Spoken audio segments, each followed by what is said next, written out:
Good evening and welcome to ITV News. This is Monday night's calendar. And these are tonight's main stories.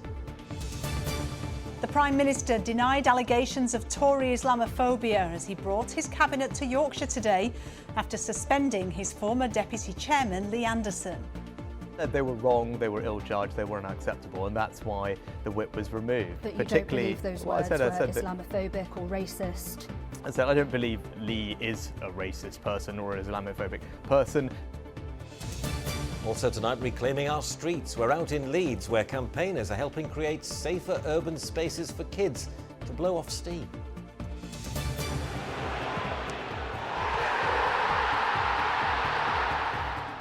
In sport, we speak to White's young gun Archie Gray about his starring role against Leicester and following in the footsteps of footballing royalty. I remember Mum sent me a video when I got home the next morning of what it was like from a fan's perspective, and it was just mental. Like, the whole place just almost erupted. I hope you are getting some well-earned rest from the very bottom of my heart. Thank you.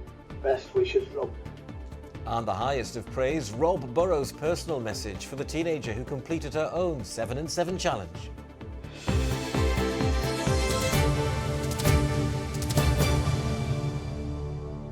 Hello, good evening. First tonight, on a visit to Yorkshire to hold a cabinet meeting, the Prime Minister has refused to say whether he considered comments made by his party's former Deputy Chairman Lee Anderson to be Islamophobic. The outspoken Ashfield MP has been suspended from the Tory party for remarks he made about the Mayor of London. Well, our political correspondent, Charanpreet Kaira, joins us from Goole. Charanpreet, this isn't what Rishi Sunak wanted us to be talking about today, is it? No, Sally, absolutely not. Rishi Sunak wanted the focus today to be on him tearing his cabinet away from Westminster and bringing them here to Siemens in Yorkshire as a sign that he's committed to devolution, spreading power away from the capital city and to the entire country. Now, Siemens makes about a quarter of the UK's trains, and it just so happened that transport was on the Prime Minister's agenda today. Instead, though, the focus has been on one calendar MP who's gone off the rails, with comments seen by many as Islamophobic. Good morning, everyone.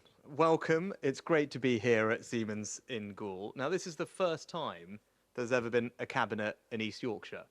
This is what Rishi Sunak wanted to talk about today. Instead, all eyes were focused 55 miles south in Ashfield because of these comments by the local MP. I don't actually believe that these Islamists have got control of our country, but what I do believe is they've got control of Cairn, and they've got control of London, and they've got control of Storm as well. On Saturday, Lee Anderson was stripped of the Tory whip. But today, the Prime Minister refused to call his former Deputy Chairman's words Islamophobic. The comments he made were wrong, they were unacceptable, they were ill-judged, and particularly at a time when I want to see some of the heat come out of this debate, I believe the right thing to do was, because of the comments that he made, to remove the whip from him. Were they Islamophobic, those comments? Well, as I said, they were wrong, they were ill-judged, they were unacceptable, and that's why the whip was removed. But you don't believe those words were Islamophobic or racist? I said I don't believe Lee is a racist person or an Islamophobic person, but the comments were wrong. Everyone needs to be careful with the language that they use. Then what exactly was wrong about them? As I said, they were wrong. But why? Well, as I said, it's important that everybody is careful with the words they use, particularly at a time when tensions are already running high. Prime Minister, let me put it to you this way.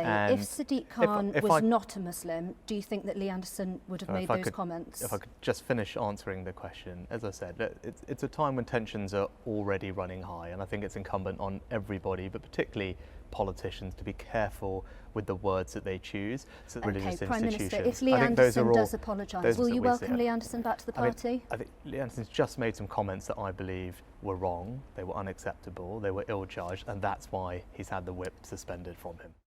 Rishi Sunak wouldn't say if Lee Anderson would get a second chance. His comments have sparked widespread dismay. Kari Asim is an imam in Leeds who once advised the government on Islamophobia. He told us Lee Anderson's comments were dangerous. Those in political corridors, some of them have failed to grasp the nature and the scale of Islamophobia in this country.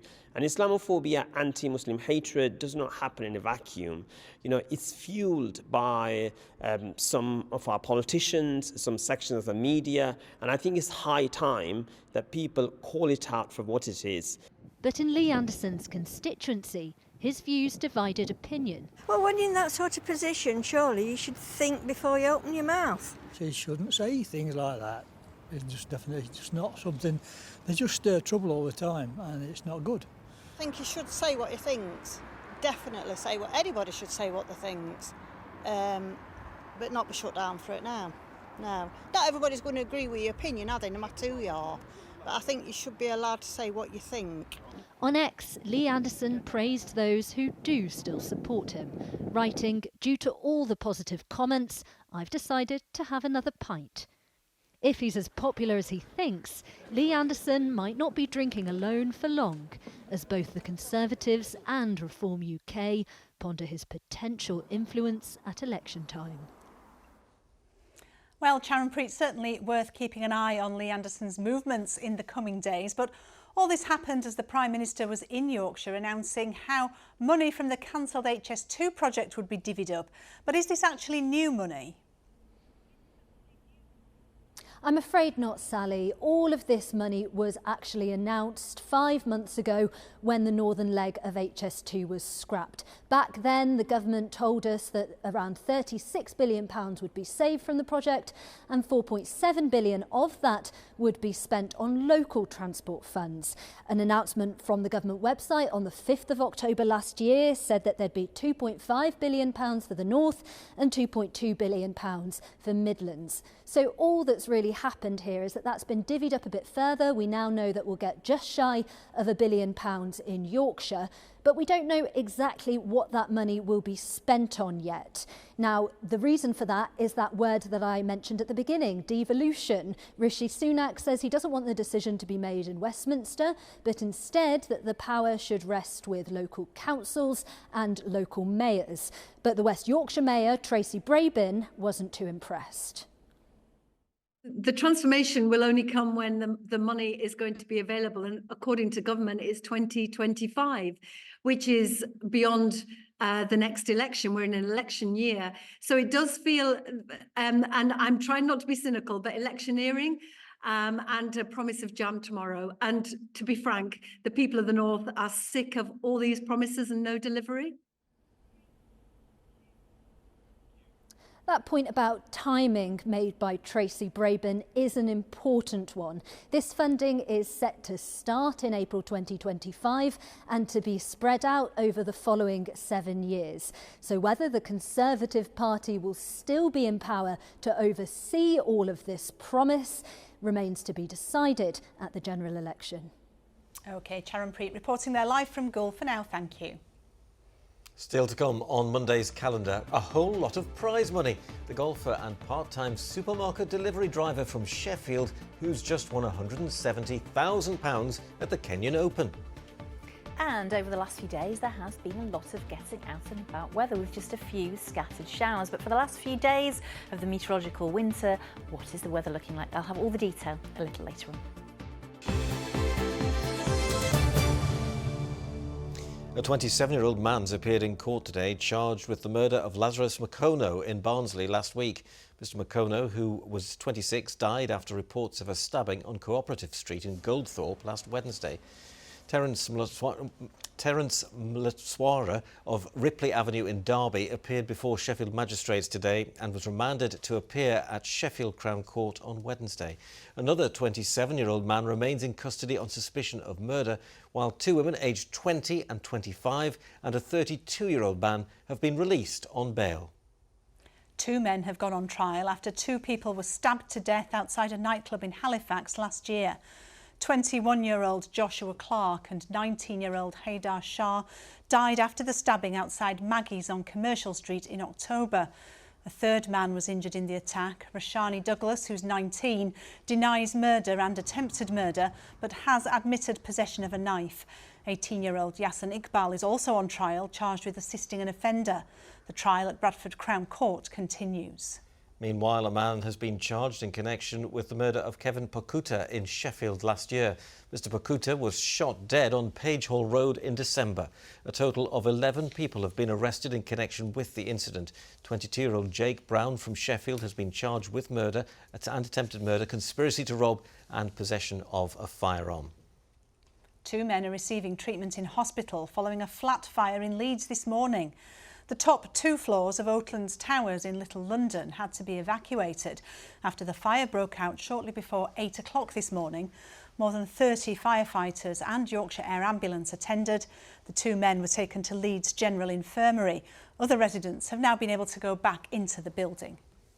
Now to the push to get youngsters off their screens and digital devices and back outdoors playing in the fresh air. Yes, a lack of safe spaces where they can let off steam means that that's not always easy, and that's impacting children's physical and mental health. Well, today a government inquiry into the issue heard evidence from a campaign group which creates so-called play streets in our towns and cities. Amrit Birdie's been out in Leeds to see its work in action. These days, you are more likely to find children sitting in front of screens than playing out in the streets. But for these children in Holbeck in Leeds, today's after-school activities include ball games, scooters and bubbles. I really enjoy meeting the new people and having fun with my friends. I like skipping with the ropes. Seeing my friends and playing. I like playing with my friends and making new friends. Their road has been transformed into a play street, with traffic temporarily cordoned off so they can play safely. Particularly in our street, a lot of these houses, we don't have gardens at all, and so it's not like that's an option for us. I just thought it would be a really good thing for our street. We had a number of kids who were playing out, but I didn't feel, my kids were little at the time, I didn't feel it was that safe for them just to play in the street, but I think it's really important to be able to, for kids to be able to play in their own neighbourhoods. There are play streets like this happening up and down the country, with around 50,000 children thought to be taking part. For the parents here, it's a chance to get their kids outdoors and away from their screens. But for the organisers, it's hoped play streets will lead to a bigger change, a change in policy, giving children better access to green spaces and safe outdoor play areas. When I was little, children would play out every day, natural, normal part of life. You would have daily physical activity, friendship.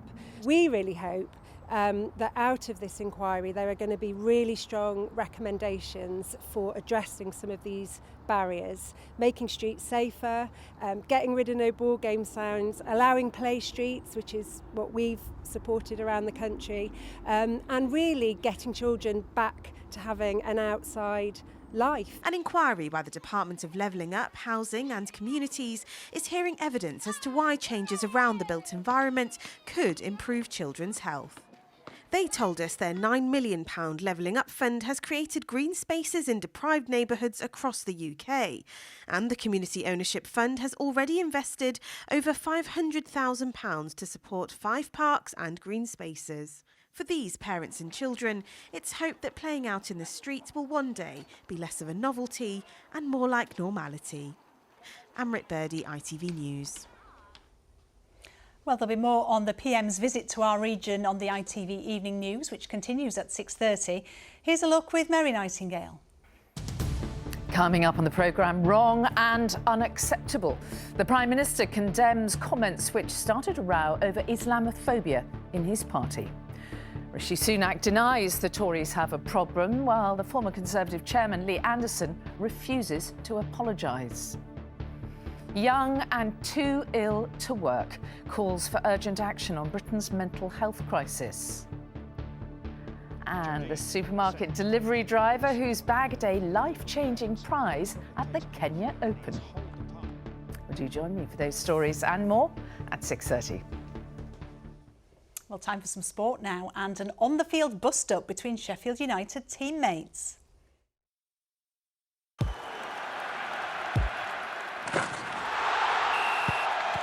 Zero Accounting Software sponsors ITV Regional Sports Report. Well, let's take a look at the winners from the weekend. And in the Championship, the Andre Brighton-Writer era at Huddersfield Town got off to a winning start. Danny Ward scored twice as the Terriers came from behind to beat Watford. Sheffield Wednesday are hot on their heels as they look to avoid relegation. Ike Ugbo's double-ended Owls a 2-1 win. In League One, Barnsley came from behind to beat promotion rivals Derby, Adam Phillips getting both goals at Oakwell. Mansfield soared to the top of League Two, thumping Salford 5-1. And Hakeeb Adalukin's early goal was the difference for Doncaster as they beat Wimbledon. Now, one of the big wins over the weekend saw Leeds beat Championship table toppers Leicester on Friday to make it 9 victories in a row and equal a club record set away back in 1931. Instrumental in that win and Leeds' season so far has been this young man, 17-year-old Archie Gray. Well, this afternoon, Chris Dock sat down exclusively with him and started by asking if he's ever experienced anything, an atmosphere better than Ellen Road. No, never really, never. Not even when I was a fan. The closest thing to it was, I think, West Brom when Pablo Hernandez scored early on in the game, but apart from that, no, not really. It was mental. It was mental. Can you describe that feeling when you saw the ball go into the back of the net to make it 2-1? To be honest, I can't even remember it. I just remember almost being in the crowd, to be honest. So I don't remember, getting the ball and shooting or whatever and deflecting, but all I remember is going off celebrating. So yeah, it was undescribable, to be honest. How many times have you watched it back? To be fair, not a lot, because I think it was a clean strike. I'd have watched it back a lot, but because it was deflected and that, it's not the most beautiful goal to watch. So not as many as you think. Was it everything you'd ever dreamed it would be? It was more, to be honest. I remember Mum sent me a video when I got home the next morning of what it was like from a fan's perspective, and it was just mental. The whole place just almost erupted, and yeah, it was better than I could ever expect. So, I mean, did you just lose yourself in that moment when that goal goes in? Yeah, it's almost like being a fan. Do you know what I mean? Because I remember being sat in as a fan, and last-minute winners are the best thing that can happen in a football game, especially when it's a game like that. Two top teams, and there's nothing that beats it. And all I remember is being a fan and just thinking of what they're thinking about, and yeah, what it means. It was your goal, right? Yeah, I think it was, yeah. You're claiming it though? Yeah, definitely. And you had a very proud great uncle looking on as well. I don't know if you've seen those pictures of Eddie. Yeah, I think he's more annoyed than he's happy because I beat his record by 2 days of how young he was to score a goal. So for Leeds? Yeah. But he was really happy. I spoke to him after the game and he was really happy with me, and it's just a proud moment for everyone in the family. Thank you very much indeed, Arif. You're welcome. Well, making full use of the studio, we can now go over to Kerry, who's with us to talk all things weather.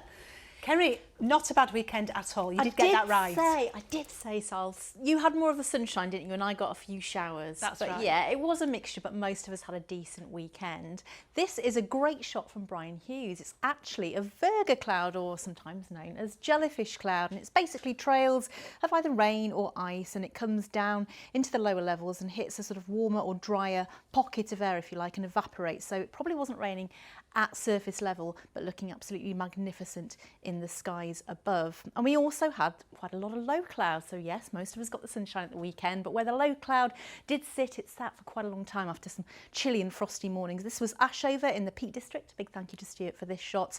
And the Aire Valley is down there somewhere. This was taken from Andy Hutchinson from Baildon, and he's from Bradford. So a big thank you for sharing weather photos at ITV.com. So yes, we did have some cloud today, but we also had a lovely dose of sunshine. This was Filey earlier on, but we also had a very keen northeasterly breeze. Gusts were around 40 miles an hour on the Yorkshire coastline first thing this morning, and that did drag in a few showers, but not just in the east. This was Scarborough. A big thank you to Andy. But we also had some rainbows in Ribblesdale over the Yorkshire Dales. A big thank you to Andy Roberts for this. Sheep don't seem that bothered about the light showers that were there during the course of the day. And also further south in Derbyshire, in Chesterfield, this was at Tapton, a doubler there. You can just about see the faint double rainbow.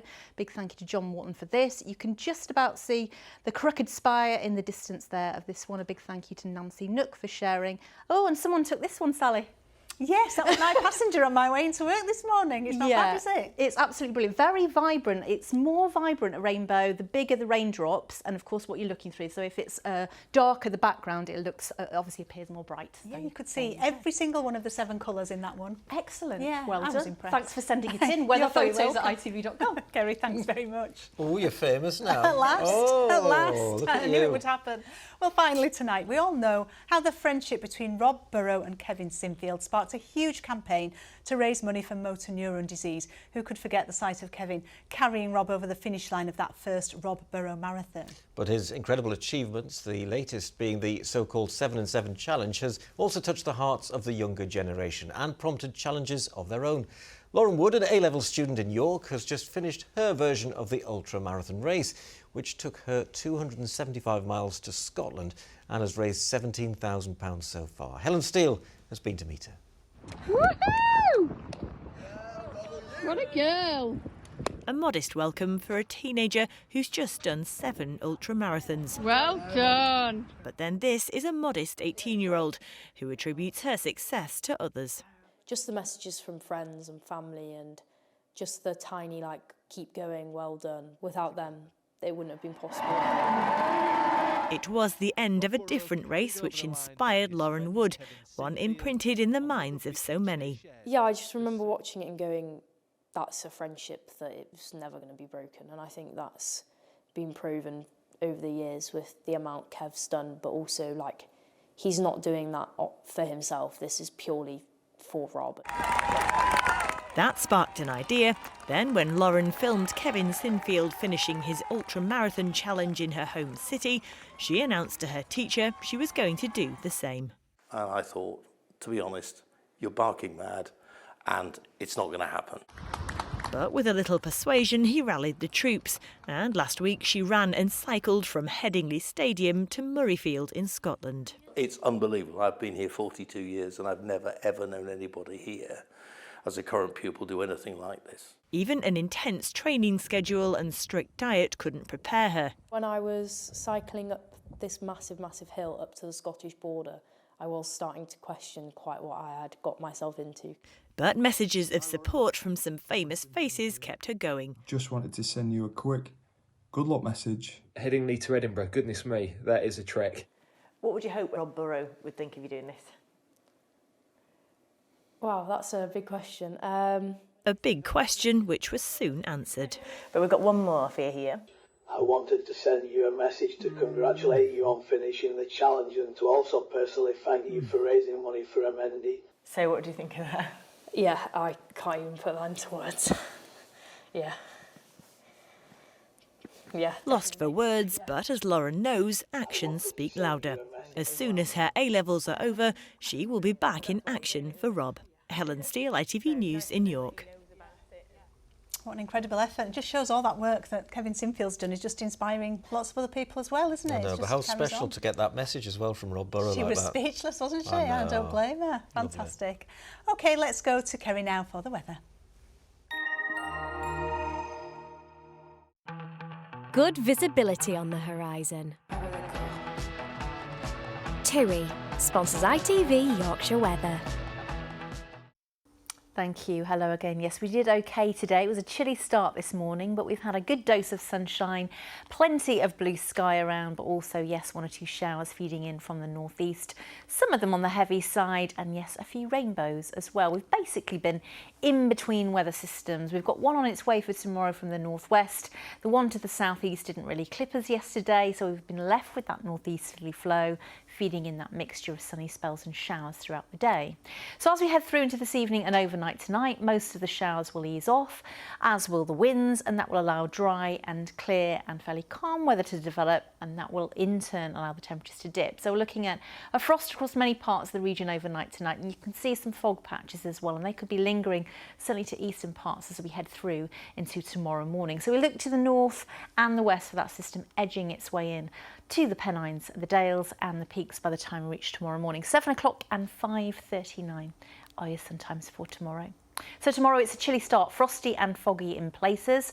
Many places will be dry to begin, but cloud begins to thicken from the northwest, and eventually this area of rain starts to push its way in. There could be some moderate pulses over the hills, some low cloud here, quite blustery, but it does tend to fizzle out as it pushes south and eastwards and break up. So it's just a cloudy, damp, quite disappointing afternoon for a time, and temperatures near average.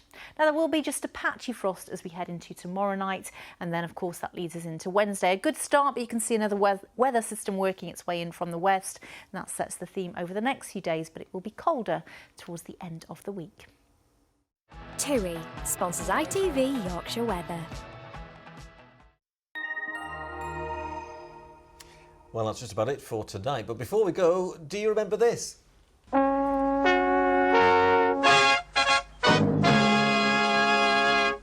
Yes, the station symbol for Yorkshire Television, which was a familiar sight on our TV screens for more than 3 decades. Well, today, sadly, we heard the news that the man who designed the famous chevron logo, Rex Ripley, from Leeds, has sadly died. Rex was in his 90s and designed the original logo for YTV in a competition ahead of the station going on air in 1968. Quite incredible. What a logo. Oh, it's iconic, isn't it? We all have the logo that we remember from our era, don't we? Obviously, I don't remember the black and white one, but certainly the colour. Certainly Okay. the colour one is. We'll believe it. The colour one is the icon, the logo of my childhood. Yeah, and our Kerry used to be an announcer on Yorkshire Television. I did, yeah. So I was announcing over that chevron for some time, for sure. So we heard you before we saw you. You did indeed, yeah. Brilliant. Oh, well, a sad day anyway. Rex Ripley, who's died in his 90s. That's all from us. We'll see you again tomorrow night at 6. Bye-bye. Bye-bye. Bye.